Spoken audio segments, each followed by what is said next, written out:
안녕하세요. 오늘은 당뇨에 대한 얘기를 좀 하려고 합니다. 영어로 다이어베티스라고 하죠. 뭐 저는 뭐 의료계에 종사하는 사람은 아니기 때문에 이 문제를 좀 IT 관점에서 요즘 그 어떻게 접근하고 있는지를 좀 얘기해 볼까 합니다. 먼저 당뇨병이 무엇인지 아시나요? 당뇨병이란 저희 몸에는 췌장이라는 저 장기가 있어요. 팬크리아스라 그러죠.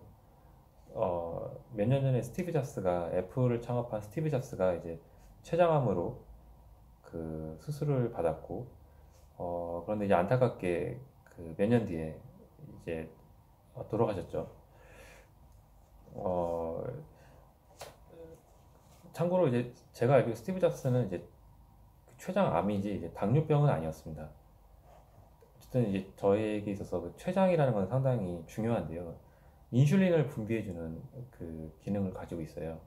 인슐린이라는 것은 저희 혈중에 포도당 농도가 이제 높게 되면은 포도당의 농도를 낮춰줘야 되거든요. 그래서 일정 수준을 항상 유지해주게 되는데 그 작용을 하기 위해서 저희 췌장에서는 인슐린이라는 호르몬이 이제 분비가 됩니다. 그래가지고 정상적인 사람은 그 혈중의 혈당 농도, 혈당 수치가 항상 일정하게 이렇게 유지가 되는데요. 당뇨병 환자들은 이 인슐린 분비가 원활하지 않고 특히 1형 당뇨인 경우에는 인슐린이 나오지를 않아요. 그러다 보면은 혈중의 혈당이 계속 높아지고 고혈당이 계속 되게 되고요. 혈당 수치가 뭐 200, 300, 400 막 그렇게 올라가요. 보통 사람은 한 100에서 한 120, 뭐 식후식 전에는 한 90, 그 정도로 유지가 되거든요. 어, 근데 고혈당이 되면 문제가 뭐냐면 피에 이제 당분이 많게 되고 이제 피가 끈적끈적하게 돼요. 이제 그러다 보면은 그 인체에 많은 이제 뭐 그 장기들이 썩어 들어가게 됩니다. 이제 저희 피가 온 몸을 다 순환하게 되잖아요. 근데 그게 혈당 농도가 높게 되면은 이제 여러 가지 몸이 썩어 들어가는 어떤 합병증부터 시작해서 여러 가지 부가적인 이제 당뇨 합병증을 유발하게 됩니다. 그래서 상당히 무서운 병이에요. 그래서 어, 특히 이제 인슐린이 전혀 분비되지 않는 일형 당뇨 환자들에게 있어서는 이게 상당히 무서운 병이고 아직까지 이거에 대한 근본적인 치료책은 없습니다. 지구상에 없어요. 어, 근데 이것을 갖다가 최근에는 어떤 IT적으로 접근을 하고 있는데요. 이 방법을 제가 잠깐 소개를 드리려고 합니다. 먼저 제가 췌장이란 영어로 팬크리아스라고 그랬잖아요. 이제 APS라는 게 있어요. 이제 APS라는 게 있는데 이게 이제 Artificial Pancreas System이라는 겁니다. 인공췌장이라는 뜻이에요. 요거에 대해서 좀 말씀을 드리겠습니다. 먼저 다시 이제 제가 좀 원래 이제 당뇨에 대한 얘기로 좀 돌아가서 기존의 당뇨 환자들은 어떻게 관리를 했느냐. 혈당 측정기라는 게 있어요. 이제 시중에서 팝니다. 혈당 측정기가 뭐 그렇게 비싸진 않아요. 한 10,000원에서 한 20,000원 정도 하는데 문제는 이제 혈당을 측정하기 위해서 혈당 측정기가 한 요만하게 돼 있어요. 요만하게 돼 있고 여기에다가 여기 스트립이라는 걸 넣습니다. 여기 스트립이라는 게 있는데 여기에다가 피를 묻혀가지고 피를 묻힌 다음에 스트립에 딱 뽑으면은 여기 혈당 수치가 뭐 95, 뭐 얼마나 딱 나타나는 게 있어요. 이런 걸 사용하는데 이제 기존의 당뇨 환자들은 이렇게 이제 혈당기기와 스트립을 사용해가지고 자신의 혈당을 하루에 뭐 한 7번에서 10번 혹은 그 이상 측정을 하게 됩니다. 그리고 이제 혈당 수치가 너무 낮을 때는 음식을 먹어서 혈당을 높이고요. 혈당 수치가 너무 이제 높을 때에는 어떻게 하죠? 인슐린이 안 나오니까 이제 강제적으로 주사에 인슐린을 넣어가지고 몸에다가 이렇게 인젝션해서 혈당 수치를 이제 이렇게 떨어뜨리게 됩니다. 근데 이게 이제 아까 말씀드린 것처럼 그 하루에 한 7번에서 10번 뭐 그 정도밖에 안 하다 보니까 저희 인체는 그 365일 24시간 매 초 단위로 그 이걸 갖다가 밸런스를 유지하게 되는데 당뇨 환자들은 그게 아니라 이제 그 어떤 어 하루에 이제 뭐 많아야 뭐 10번 정도 뭐 그 정도밖에 못 하다 보니까 사실 혈당을 측정해도 막 들쑥날쑥한 거예요. 혈당 수치가. 일반적인 사람들은 혈당 수치가 여기가 이렇게 있고 여기가 이 혈당이라고 볼게요. 글루코스. 이게 타임이면은 일반적인 사람들은 혈당이 그냥 이렇게 가요. 이렇게 가는데 당뇨 환자들은 그렇게 가는 게 아니라 뭐, 막 이렇게 가요. 이렇게. 그러니까 막 고혈당과 저혈당을 왔다 갔다 하는 것이죠. 이러다 보니까 이제 그 합병증이 유발되고 또 저혈당은 위험한 게 저혈당이 나오면은 그 의식을 잃게 돼요. 많이 떨어지면 의식을 잃게 돼가지고 뭐 그 잘못하다가는 이제 사망에 이르게 수도 있습니다. 그래서 일반적으로 이제 예전에는 이런 식으로 이제 주사기로 관리를 했고 요즘도 그 많은 사람들이 사실 주사기와 이 혈당 체크기를 통해서 그 자신의 혈당을 관리하고 있는데요. 어, 이러다가 이제 최근이 아니고 이제 많이 사용되고 있는 방법이 이제 요 단계에서 좀 많이 사용되고 있는 방법이 그 인슐린 펌프라는 게 있어요.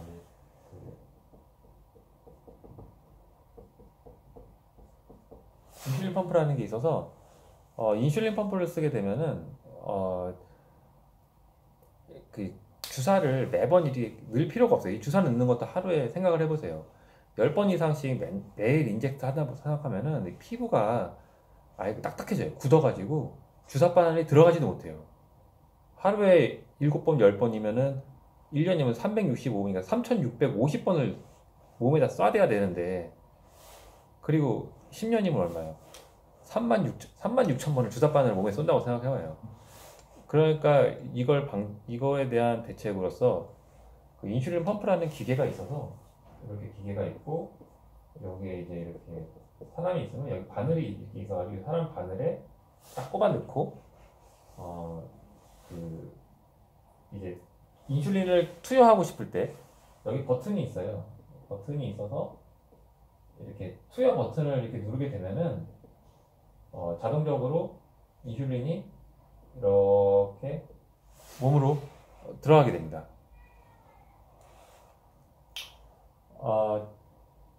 이런 방법을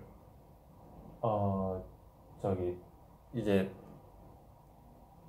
이런 방법을 많이 이제 인슐린 펌프 할 때 많이 쓰는데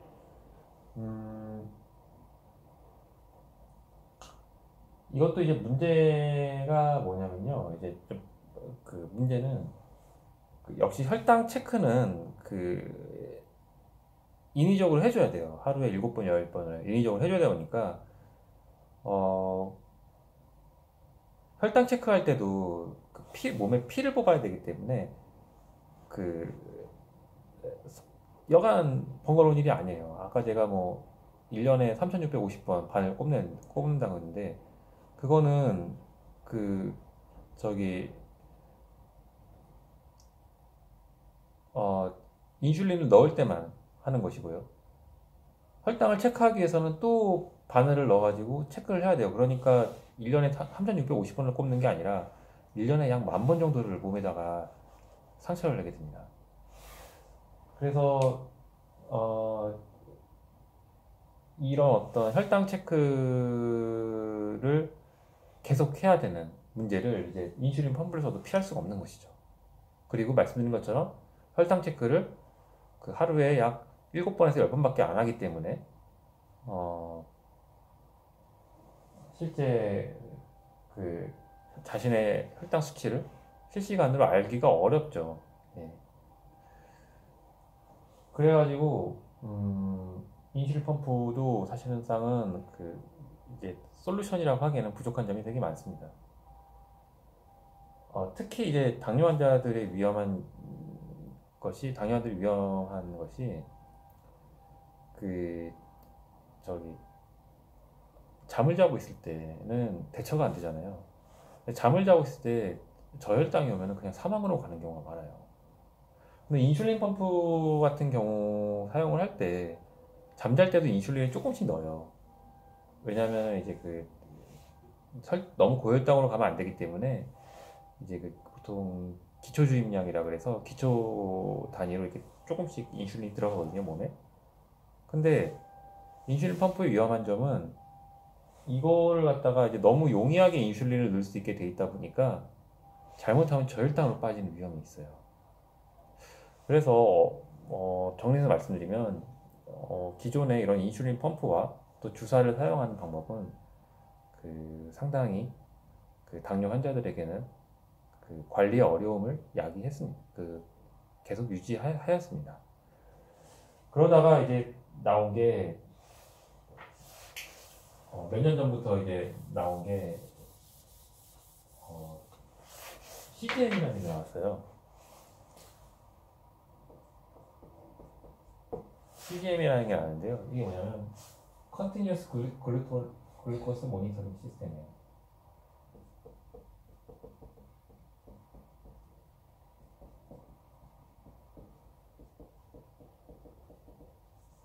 글루코스라는 거는 이제 포도당, 그러니까 이제 실시간 혈당을 측정한다라고 보시면 돼요.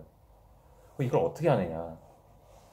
저희가 이제 혈관이 있잖아요. 이렇게 혈관입니다. 여기 이제 피가 이렇게 통하겠죠?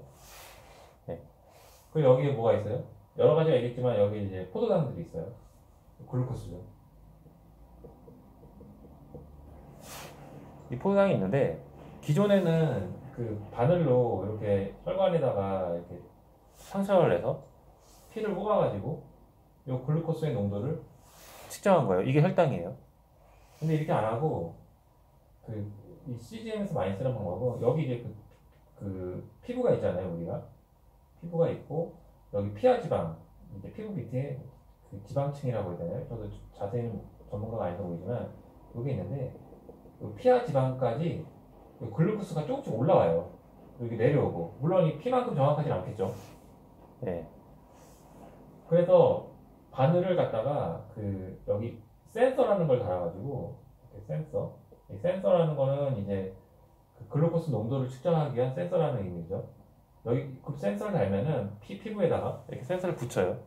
그러면 그 센서에 바늘이 있어서 바늘이 여기까지 피하 지방까지 딱 꼽힙니다. 그렇게 바늘이라 그래서 아프거나 그러진 않아요. 약간 가는 철사 정도 되는 거예요. 그거를 여기다 딱 꼽아 놓으면은 이 철사 같은 이제 요 바늘에서 요 피하 지방에 꼽힌 바늘 이 끝에서 이 피하 지방으로 올라온 글루코스를 갖다가 이 철사가 자체 화학적인 어떤 화학적인 물질을 가지고 있거든요. 그래서 이제 글루코스랑 그거를 딱 결합시켜서 어떤 정기적인 신호로 변화를 하는데 이제 혈당이 높으면 신호가 좀 어떻게 나올 테고 혈당이 낮으면 그 신호가 또 어떻게 다르게 나오겠죠. 그래서 혈당을 갖다가 측정을 하게 됩니다. 측정을 하고 이 측정된 값을 여기 모니터링 기기가 있어요. 여기다가 무선이라 그러면 주로 블루투스나 와이파이도 있는데 주로 블루투스로 많이 보내요. 가까우니까 전송을 해서 여기 기기에다가 이렇게 찍어줍니다. 이거의 장점은 혈당을 갖다가 항상 실시간적으로 이렇게 표시해준다는 장점이 있는 것이죠. 거의 한 1분에서 약 한 4분 단위로 혈당을 찍어줘요. 이거 얼마나 좋아요. 네. 근데 한 가지 좀 말씀드리면 이게 현재의 혈당은 아니고요. 약 한 10분에서 15분 전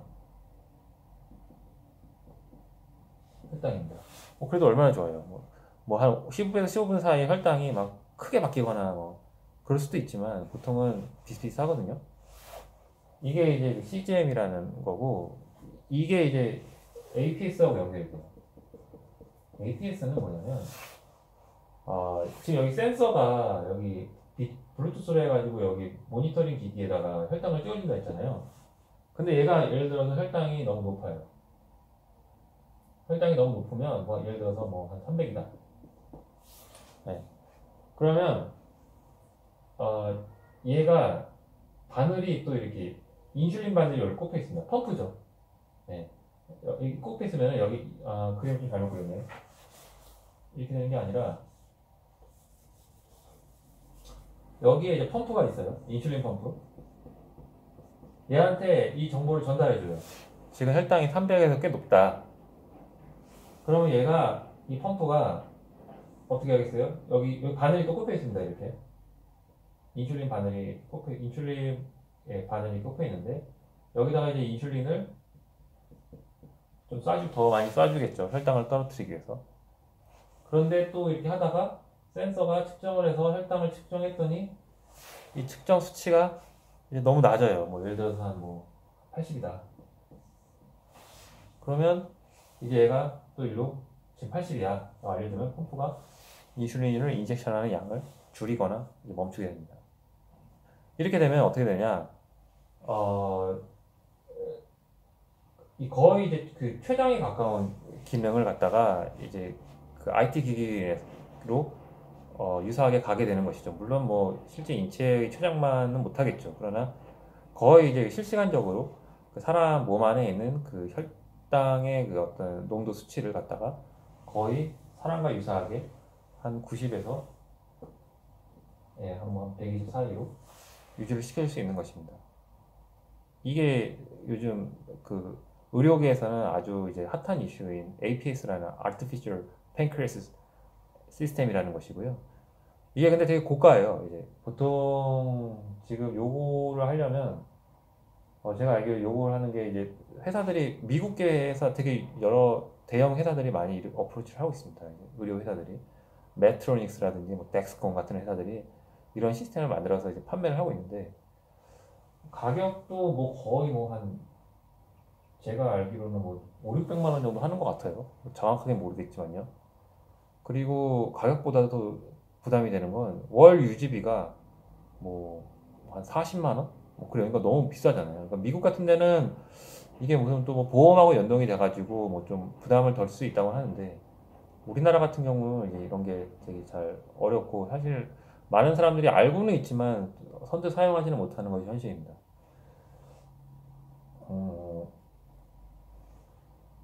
이게 있고요. 여기서 조금만 더 제가 말씀을 드리면 아까 제가 그 이 모니터링 기계에서 찍힌 그 혈당의 수치가 약 한 그 10에서 한 15분 전에 혈당이라고 말씀드렸잖아요. 예. 10에서 한 15분 전의 혈당인데 사실은 이제 그 15분 전의 혈당을 아는 것도 상당히 자기한테 중요하지만 가능하면 현재 혈당을 알고 싶잖아요. 예. 물론 뭐 15분 전에 혈당이 200이다. 근데 현재 혈당이 뭐 갑자기 뭐 한 80이다. 그럴 가능성은 크진 않겠지만 유추는 이제 훨씬 잘할 수 있겠지만 그래도 가능한 현재 혈당을 알고 싶습니다. 이걸 하기 위해서 그 일종의 프리딕션 기능이 이게 이 기계에 내장이 돼 있어요. 그래서 그 15분 전에 혈당도 알려주지만 현재 혈당도 프리딕션해서 이제 그 보여주게 되는데요. 어떻게 프리딕션을 하느냐라는 것이 이제 또 IT적인 어떤 고민이고 여러 가지 기술들이 많이 사용이 되는데요. 가장 많이 요즘 쓰이는 기술 중에 하나는 물론 이제 잠깐 말씀드리면 그냥 15분 전 혈당을 그대로 보여주는 기기도 많습니다. 근데 APS 같은 경우는 15분 혈당을 그대로 보여주면 안 돼요. 그렇죠. 내가 15분 전에 체크한 혈당을 기반으로 지금 인슐린을 인젝션하거나 인젝션 안 할 수는 없잖아요. 현재 혈당을 알아야지 그거는 그 게싱이 할 수가 있는 거기 때문에 액션을 취할 수 있는 거기 때문에 좀 더 APS로 나아가기 위해서는 현재 혈당을 프리딕션 할 필요가 있습니다. 예. 근데 가장 많이 쓰는 방법 중에 하나가 딥러닝 알고리즘을 써요. 이걸 할 때. 어떤 알고리즘을 쓰느냐?